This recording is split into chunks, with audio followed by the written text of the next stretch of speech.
मित्रों, the Hindu way of life YouTube channel के माध्यम से सदैव ये प्रयास किया जाता रहेगा कि आप जैसे सुधी जनों के समक्ष सनातन हिंदू धर्म, धार्मिक ग्रंथों, पूजा पद्धति आदि के संबंध में चर्चा एवं टीका तथा महत्वपूर्ण देव स्थानों के बारे में विस्तृत वर्णन प्रस्तुत किया जाए।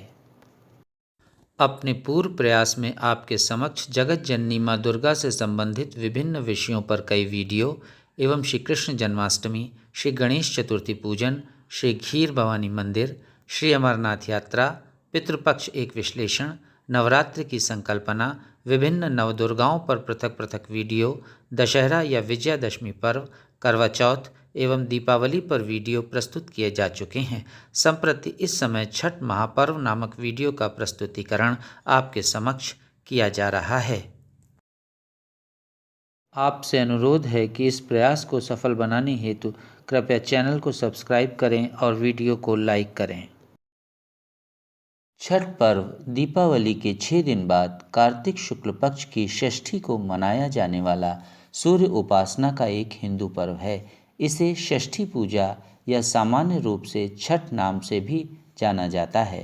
यह पर्व मुख्य रूप से बिहार, झारखंड, पूर्वी उत्तर प्रदेश और नेपाल के तराई क्षेत्रों में मनाया जाता है।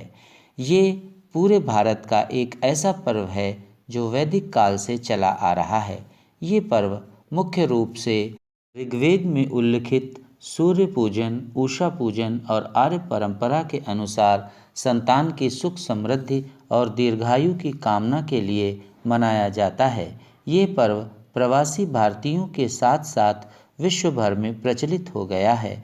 ऐसा माना जाता है कि छठ पूजा सूर्य, उषा, प्रकृति, जल, वायु और उनकी बहन छठी मैया को समर्पित है।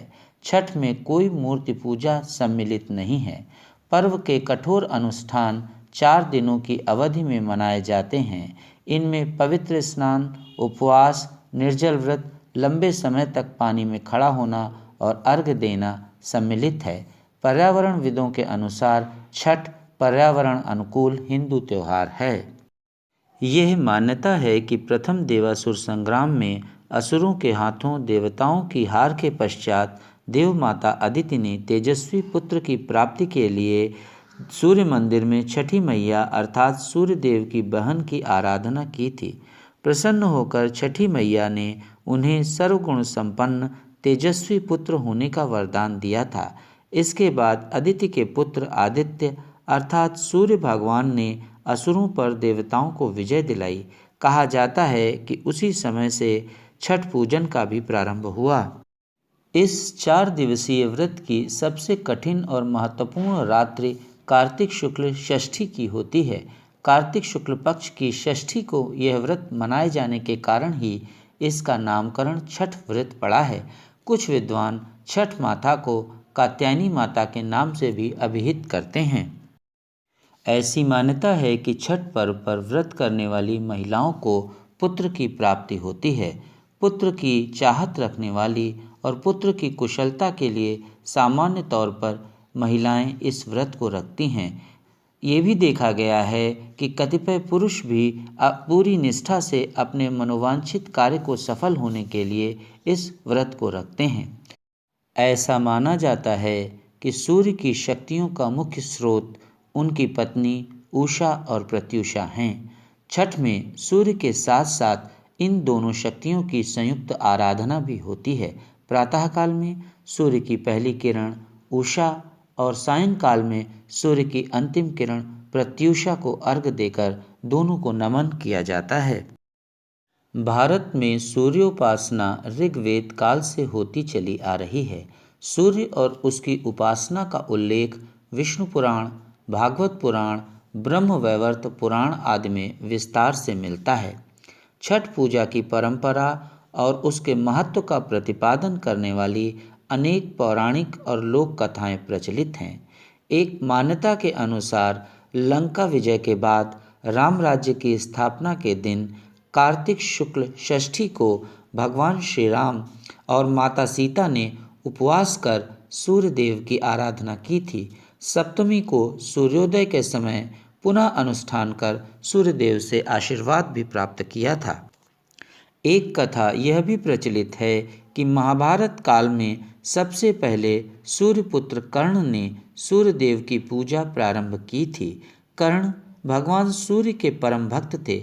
वह प्रतिदिन घंटों कमर तक पानी में खड़े होकर सूर्यदेव को अर्घ देते थे। सूर्यदेव की कृपा से ही वे महान योद्धा बने थे। आज भी छठ में अर्घ्यदान की यही पद्धति प्रचलित है। कुछ कथाओं में तो पांडवों की पत्नी द्रौपदी द्वारा भी सूर्य की पूजा करने का उल्लेख मिलता है। वे अपने परिजनों के उत्तम स्वास्थ्य की कामना और लंबी आयु के लिए नियमित सूर्य पूजा करती थीं। एक कथा यह भी है कि राजा प्रियंवत को कोई संतान नहीं थी। तब उनके अनुरोध पर महर्षि कश्यप ने पुत्रेष्टि यज्ञ कराकर उनकी पत्नी को यज्ञाहुति के लिए बनाई गई खीर खाने को दी। खीर खाने के प्रभाव से उन्हें पुत्र तो हुआ, परंतु वह मृत पैदा हुआ। प्रियंवत पुत्र वियोग में प्राण त्यागने लगे। तब ब्रह्मा जी की मानस पुत्री देवसेना प्रकट हुई। देवसेना सृष्टि की मूल प्रवृत्ति के छठे अंश से उत्पन्न होने के कारण षष्ठी कहलाती हैं। उन्होंने राजा से उनकी पूजा करने के लिए कहा। राजा ने पुत्र की इच्छा से देवी षष्ठी का व्रत किया और उन्हें पुत्र की प्राप्ति हुई। यह पूजा कार्तिक शुक्ल षष्ठी को हुई थी। छठ के पर्व का वैज्ञानिक महत्व भी है। हम सभी जानते हैं कि सूर्य के प्रकाश के साथ उसकी पराबैंगनी किरण भी चंद्रमा और पृथ्वी पर आती है। सूर्य का प्रकाश जब पृथ्वी पर पहुंचता है तो वायुमंडल में उपस्थित ओजोन परत के कारण सूर्य की पराबैंगनी किरणों का अधिकांश भाग पृथ्वी के वायुमंडल में ही अवशोषित हो जाता है। पृथ्वी की सतह पर केवल उसका नगण्य भाग ही पहुंच पाता है। सामान्य अवस्था में पृथ्वी की सतह पर पहुंचने वाली पराबैंगनी किरण की मात्रा मनुष्यों या जीवों के सहन करने की सीमा में होती है। अतः सामान्य अवस्था में मनुष्यों पर उसका कोई हानिकारक प्रभाव नहीं होता, वरन उस धूप द्वारा हानिकारक कीटाणु मर जाते हैं, जिससे मनुष्य या जीवन को लाभ होता है। ऐसा माना जाता है कि छठ पर विशेष खगोलीय परिवर्तन होता है।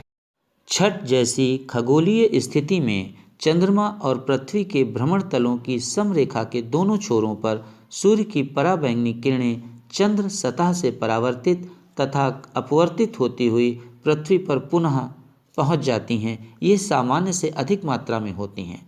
वायुमंडल के स्तरों से आवर्तित होती हुई सूर्यास्त तथा सूर्योदय को यह और भी सघन हो जाती हैं। ज्योतिषीय गणना के अनुसार ये घटना कार्तिक तथा चैत्र मास की अमावस्या के 6 दिन उपरांत होती है। यह मान्यता है कि छठ पर्व में सूर्य को सामूहिक अर्घ देने से उन अधिक मात्रा में आई पराबैंगनी किरणों का अवशोषण हो जाता है तथा प्राणी मात्र का जीवन संकट से बच जाता है। छठ पूजा 4 दिवसीय उत्सव है। इसकी शुरुआत कार्तिक शुक्ल चतुर्थी को तथा समाप्ति कार्तिक शुक्ल सप्तमी को होती है। इसमें व्रत करने वाली महिला लगातार 36 घंटे का निर्जल व्रत रखती हैं। छठ पर्व का पहला दिन नहाए खाए के नाम से जाना जाता है। इसमें व्रत करने वाली महिला या पुरुष अपने समीप स्थित गंगा नदी, गंगा की सहायक नदी या तालाब में जाकर स्नान करता है। लौटते समय अपने साथ गंगा जल लेकर आते हैं, जिसका उपयोग खाना बनाने में किया जाता है। व्रत करने वाला व्यक्ति इस दिन सिर्फ एक बार ही भोजन करता है। भोजन में कद्दू की सब्जी, मूंग की दाल, चने की दाल एवं चावल का उपयोग किया जाता है। तला हुआ भोजन बनाना एवं खाना वर्जित है। ये खाना कांसे या मिट्टी के बर्तन में बनाया जाता है। खाना बनाने के लिए आम की लकड़ी और मिट्टी के चूल्हे का प्रयोग किया जाता है। व्रत रखने वाला व्यक्ति सर्वप्रथम भोजन करता है और उसके भोजन करने के पश्चात ही घर के अन्य सदस्य भोजन या प्रसाद प्राप्त करते हैं। छठ पर्व का दूसरा दिन खरना या लोहंडा के नाम से जाना जाता है। इस दिन व्रत करने वाला व्यक्ति पूरे दिन निर्जल उपवास रखता है। शाम को चावल, गुड़ और गन्ने के रस का प्रयोग कर खीर बनाई जाती है। इन्हीं दो चीज़ों को पुनः सूर्यदेव को नैवेद्य देकर उसी घर में एकांत रहकर उसे ग्रहण किया जाता है। परिवार के सभी सदस्य उस समय घर से बाहर चले जाते हैं ताकि किसी भी प्रकार का कोई शोर न हो सके। एकांत में भोजन करते समय व्रत करने वाले व्यक्ति का किसी भी प्रकार की कोई भी आवाज़ सुनना पर्व के नियमों के विरुद्ध है। पुनः व्रत करने वाले व्यक्ति द्वारा भोजन प्राप्त करने के उपरांत अपने सभी परिवारीजनों एवं रिश्तेदारों को उसी खीर रोटी का प्रसाद दिया जाता है।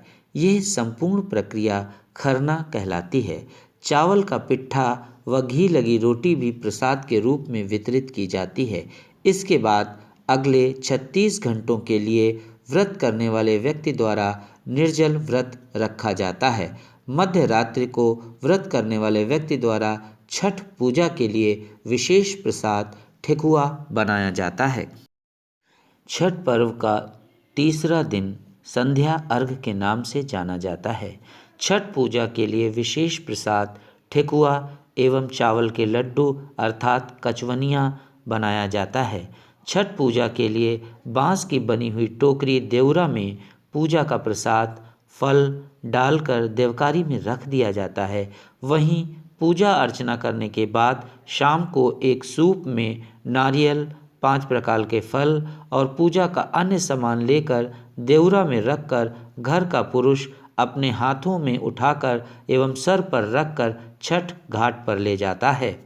नदी या तालाब के किनारे जाकर महिलाएं घर के किसी सदस्य द्वारा बनाए गए चबूतरे पर बैठकर नदी की मिट्टी से बने छठ माता के चौरा पर पूजा का सारा सामान रखकर नारियल चढ़ाती एवं दीप जलाती हैं। सूर्यास्त से कुछ समय पहले सूर्य देव की पूजा का सारा सामान लेकर घुटने भर पानी में जाकर खड़ी हो जाती हैं और डूबते हुए सूर्य देव को अर्घ देकर 5 बार परिक्रमा करती हैं। व्रत करने वाले व्यक्ति द्वारा ठेकुआ के अतिरिक्त कार्तिक मास में खेतों में उपजे सभी नए कंदमूल, फल सब्जी, मसाले व अन्न आदि जैसे गन्ना, हल्दी, नारियल, बड़ा नींबू, पके केले आदि बिना कटे हुए अर्थात साबुत चढ़ाए जाते हैं। इसमें सबसे महत्वपूर्ण अन्न कुसही केराव के दाने होते हैं जो टोकरी में लाए तो जाते हैं परंतु संध्या अर्घ में सूर्य देव को अर्पित नहीं किए जाते। उन्हें देवरा में रखकर सुबह उगते सूर्य को अर्पण करने का विधान है। बहुत सारे लोग घाट पर रात भर ठहरते हैं परंतु कुछ लोग छठ का गीत गाते हुए सारा सामान लेकर घर आ जाते हैं और उसे देवकारी में रख देते हैं। उसके पश्चात दूसरे दिन उषा अर्घ के लिए घाट पर पहुंचते हैं। चौथे दिन अर्थात कार्तिक शुक्ल सप्तमी की सुबह उदित होने वाले सूर्य को अर्घ दिया जाता है। संध्या अर्घ में अर्पित पकवानों को नए पकवानों से बदल दिया जाता है परंतु कंद, मूल, फल आदि वही रहते हैं। सभी नियम विधान संध्या अर्घ की तरह ही होते हैं। सिर्फ व्रत करने वाला व्यक्ति इस समय पूर्व दिशा की ओर मुंह करके पानी में खड़ा होता है। पूजा करने के उपरांत घाट का पूजन होता है। वहां उपस्थित लोगों में प्रसाद वितरण करके व्रत करने वाले व्यक्ति घर आ जाते हैं और घर पर भी अपने परिवार आदि को प्रसाद वितरण करते हैं। व्रत करने वाला व्यक्ति घर वापस आकर समीप के पीपल के पेड़ की पूजा करता है। पूजा के पश्चात कच्चे दूध का शरबत पीकर तथा थोड़ा प्रसाद खाकर व्रत पूर्ण करा जाता है। इस प्रक्रिया को पारण या परना कहते हैं। इस प्रकार खरना से परना तक निर्जला उपवास के उपरांत सुबह नमक युक्त भोजन करने का विधान है। छठ पूजा का सबसे महत्वपूर्ण पक्ष इसकी सादगी, पवित्रता और लोक पक्ष है। शास्त्रों से अलग यह जन सामान्य द्वारा अपने रीति रिवाजों के रंगों में गढ़ी गई उपासना पद्धति है। भक्ति और अध्यात्म से परिपूर्ण यह पर्व बांस निर्मित सूप, टोकरी, मिट्टी के बर्तनों, गन्ने का रस, गुड़, चावल और गेहूं से निर्मित प्रसाद और सुमधुर लोकगीतों से युक्त होकर लोक जीवन की भरपूर मिठास का प्रसार करता है। मित्रों, आपका स्नेह चैनल को लगातार मिल रहा है। चैनल को देखने वाले, पसंद करने वाले एवं सब्सक्राइब करने वाले सुधीजनों की संख्या में लगातार वृद्धि हो रही है। ये सब आपके स्नेह का परिणाम है। आपसे अनुरोध है कि इसी तरह स्नेह को बनाए रखें। मेरे द्वारा सदैव ये प्रयास किया जाता रहेगा कि इसी प्रकार के अन्य वीडियो आपके सम्मुख प्रस्तुत किए जाएं। आपके सतत सहयोग के लिए आपका धन्यवाद।